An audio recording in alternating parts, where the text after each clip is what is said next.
आइए बच्चों, तो आज हम लोग जो चैप्टर देखने जा रहे हैं उस चैप्टर का नाम है गुडविल, ख्याति। गुडविल का मीन्स होता है ख्याति, और ये ख्याति चैप्टर को हम लोग आज समझेंगे डीपली, और इसके क्वेश्चंस को भी हम लोग सॉल्व करेंगे। इसका एक प्लेलिस्ट बनेगा इस चैनल पे, और जितने भी उसके क्वेश्चन होंगे वो सॉल्व किया हुआ आपको मिलेगा डे बाय डे वीडियो के थ्रू। पहले हम आज थियरी को समझते हैं कि एक्चुअल में गुडविल है क्या। तो समझिए definitions of goodwill. Goodwill is an intangible assets, reflections, a business, customer connections, reputations and similar factors.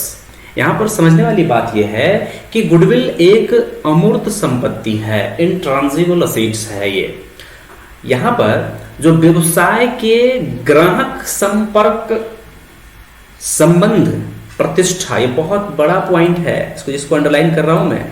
प्रतिष्ठा, ये आपके प्रतिष्ठा को शो करता है।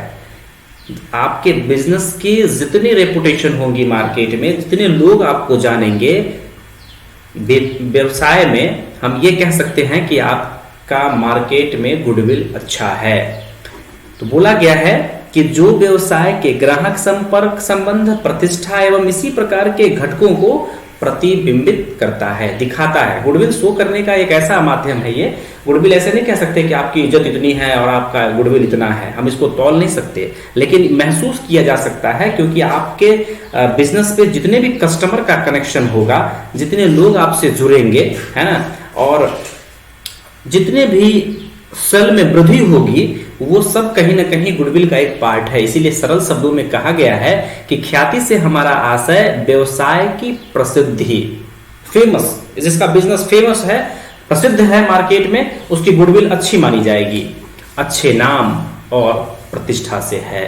कहते हैं ना कि प्रतिष्ठितवान व्यक्ति का गुडविल अच्छा माना जाता है। तो गुडविल का एक मेन ये नेचर ये कहता है कि जिसकी प्रतिष्ठा अच्छी हो मार्केट में, या किसी भी और कार्यों में भी, चाहे आप एजुकेशन ले ले, किसी भी और काम में आप मेडिसिन का ले ले, किसी डॉक्टर्स को ले ले आप, तो जिसका मार्केट में ज्यादा प्रतिष्ठा है उसकी ही ख्याति मानी जाएगी ज्यादा से ज्यादा, और हम कह सकते हैं कि उसकी गुडविल अच्छी है। आइए हम समझते हैं गुडविल की विशेषता क्या है। Goodwill, feature of goodwill. ख्याति एक अमूर्त एवं अदृश्य संपत्ति है। अमूर्त मीन्स कि इसका कोई रूप नहीं है, कोई स्वरूप नहीं है, इसका कोई अपना एक शक्ल नहीं दिखता है, ये बिल्कुल इसका कोई रूप नहीं माना जाता है, इसीलिए हम इसे अमूर्त संपत्ति एवं अदृश्य, ये ऑब्जेक्टिव में भी आता है कि ख्याति एक अमूर्त एवं अदृश्य संपत्ति है। इसका एक निश्चित मूल्य होता है, ख्याति का एक मूल्य होता है। अन्य संपत्तियों की भांति इसका क्रय विक्रय भी किया जाता है। ये बहुत बड़ी फैक्टर है कि इसका कोई स्वरूप, कोई रूप न होते हुए भी इसका भी क्रय और विक्रय होता है, इसीलिए इसका एक निश्चित मूल्य होता है। यह अतिरिक्त लाभ या अधिलाभ के अर्जन में सहायता करती है। जिसके व्यवसाय में गुडविल ज्यादा हो, डेफिनेटली है कि उसका बिजनेस ज्यादा से ज्यादा ग्रो करने वाला है और ज्यादा से ज्यादा लाभ देगा। ये 100% है कि जिसके बिजनेस में गुडविल अच्छा है उसका प्रॉफिट लेवल ज्यादा अच्छा माना जाएगा। आगे है टाइप्स ऑफ गुडविल। हम लोग ये जानेंगे आज कि गुडविल कितने प्रकार के हैं।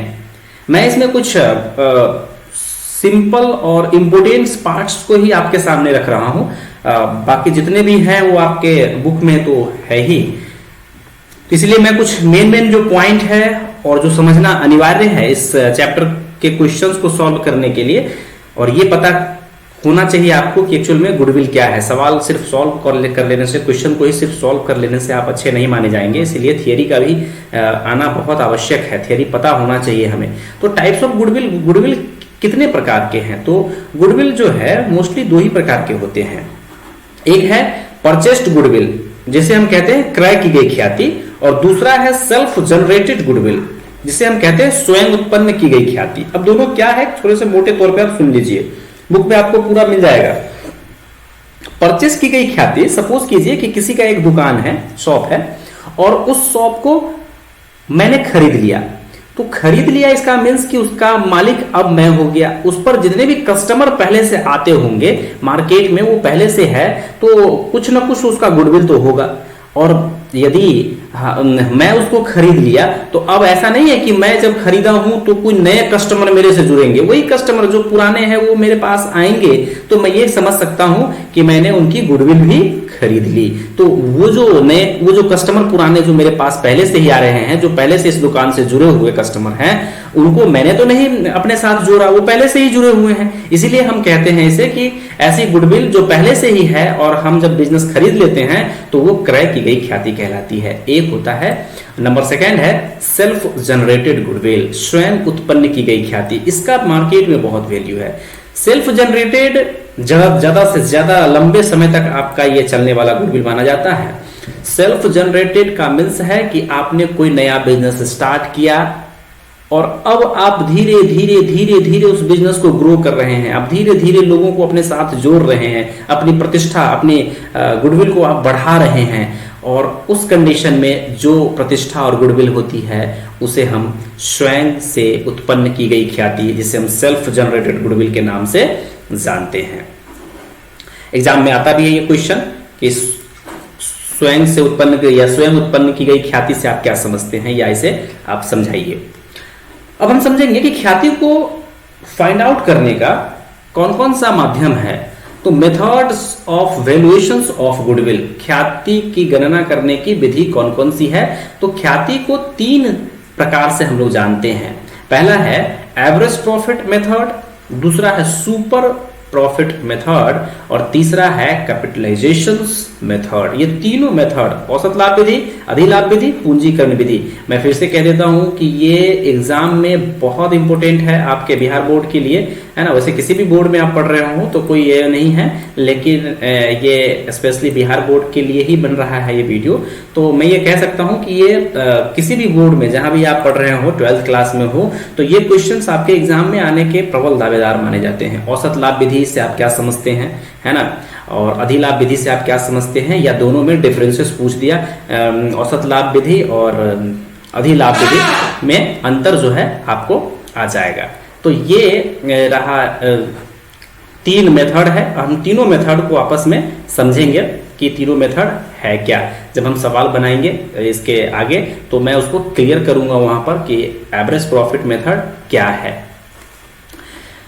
अब हम आगे बात करें कि तीनों में से कि एवरेज प्रॉफिट मेथड जो है हमारा, ये एक्चुअल में है क्या।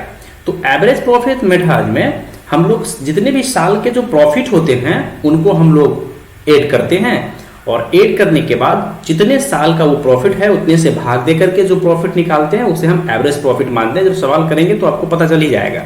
लेकिन ये कहें कि एवरेज प्रॉफिट कितने प्रकार के होते हैं या कितने प्रकार से इसे हम निकालते हैं, तो इसके 2 मेथड दिया गया है।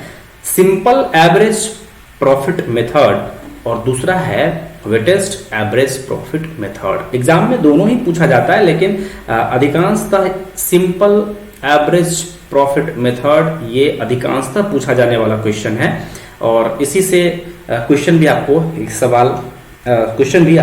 एग्जाम में पूछा जाता है। तो पहले को बोलते हैं हम सरल औसत लाभ विधि, और दूसरा जो है भारित औसत लाभ विधि के ऊपर बना हुआ है।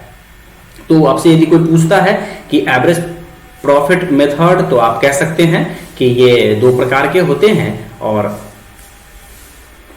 पहला है सिंपल एवरेज प्रॉफिट मेथड और दूसरा है वेटेस्ट एवरेज प्रॉफिट मेथड।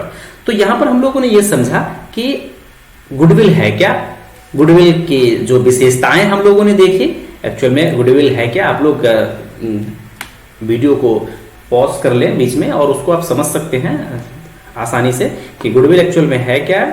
उसके बाद हमने देखा कि features of goodwill, types of goodwill, goodwill के प्रकार कितने हैं, और methods of valuations of goodwill, goodwill को कितने प्रकार से हम लोग कैलकुलेट कर सकते हैं, तो 3 प्रकार से। और एवरेज प्रॉफिट जो पहला था उस कितने प्रकार हैं, तो इसके 2 प्रकार हैं। हम लोगों ने इनको समझा। अगले वीडियो में हम लोग समझेंगे कि एवरेज प्रॉफिट मेथड के सवाल कैसे सॉल्व होंगे, है ना। इसका जो नेक्स्ट पार्ट जो वीडियो बनने वाला है उसमें हम लोग देखने वाले हैं कि एवरेज प्रॉफिट के क्वेश्चंस को कैसे हम लोग सॉल्व करेंगे। तो हम लोग यहाँ पर एक फॉर्मूला को समझ लेते हैं कि इसके फॉर्मूलाज क्या है। तो सिंपल एवरेज प्रॉफिट मेथड का फॉर्मूला, दो मेथड थे एवरेज प्रॉफिट के, जिसमें हम लोग सिंपल को देख रहे हैं। सिंपल एवरेज प्रॉफिट मेथड को समझते हैं। फॉर्मूला है इसका एवरेज प्रॉफिट। अच्छा ये बता दूं कि एवरेज प्रॉफिट एनुअल निकलता है, एक सालाना, साल में एक बार ये कैलकुलेट होगा। तो सालाना हम लोग इसका कैलकुलेशन करेंगे, इसलिए मैंने एनुअल लगाया हुआ है। Average annual profit equal to total profits बटे नंबर ऑफ ईयर, है ना। जितने भी टोटल प्रॉफिट होंगे, मैंने एग्जांपल दिया ही था कि यदि 5 साल का प्रॉफिट है तो 5 साल के प्रॉफिट को जोड़ेंगे और जोड़ने पे जो आएगा वो हम लोग यहाँ पर लिख देंगे। और नंबर ऑफ ईयर, वो नंबर ऑफ ईयर मीन्स कि कितने साल के प्रॉफिट है, तो 5 साल के प्रॉफिट है तो नीचे हम लोग 5 देने वाले हैं। तो 50,000, सपोज कीजिए कि 10-10 हजार, 5 साल प्रॉफिट हुआ 10-10 हजार, तो 10 × 5 = 50, तो 50,000 ऊपर लिख देंगे और बटे में 5 आ जाएगा। तो इसी प्रकार से जो हमारा निकलेगा यहाँ पर एवरेज प्रॉफिट, तो गुडविल हम निकालेंगे। तो गुडविल में आ गया एवरेज एनुअल प्रॉफिट, मीन्स कि यहाँ पर जो निकल के आएगा, इस फॉर्मूला जब लगाएंगे यहाँ पर जो निकल के आएगा उसको हम लोग यहाँ लिखेंगे और into number of years purchase. Question में दिया होगा नंबर ऑफ ईयर परचेस, कितने परचेस नंबर है वो क्वेश्चन में दिया है, उससे हम लोग इसमें मल्टीप्लाई कर देंगे और हमारा गुडविल निकल के आएगा। तो नेक्स्ट क्वेश्चन में नेक्स्ट टॉपिक जो बनेगा हमारा, नेक्स्ट वीडियो जो बनेगा उसमें हम लोग कुछ क्वेश्चन को सॉल्व करेंगे और मेथड हमारा होगा सिंपल एवरेज प्रॉफिट मेथड। आप लोग बिहार बोर्ड के स्टूडेंट यदि हैं और भी कहीं के स्टूडेंट हैं, यदि आपको इसके पूरे वीडियो देखने हैं प्लेलिस्ट के साथ, तो आप चैनल को सब्सक्राइब कर लें, है ना। और यदि अच्छा लगे तो लाइक और कमेंट भी करें। Thank you.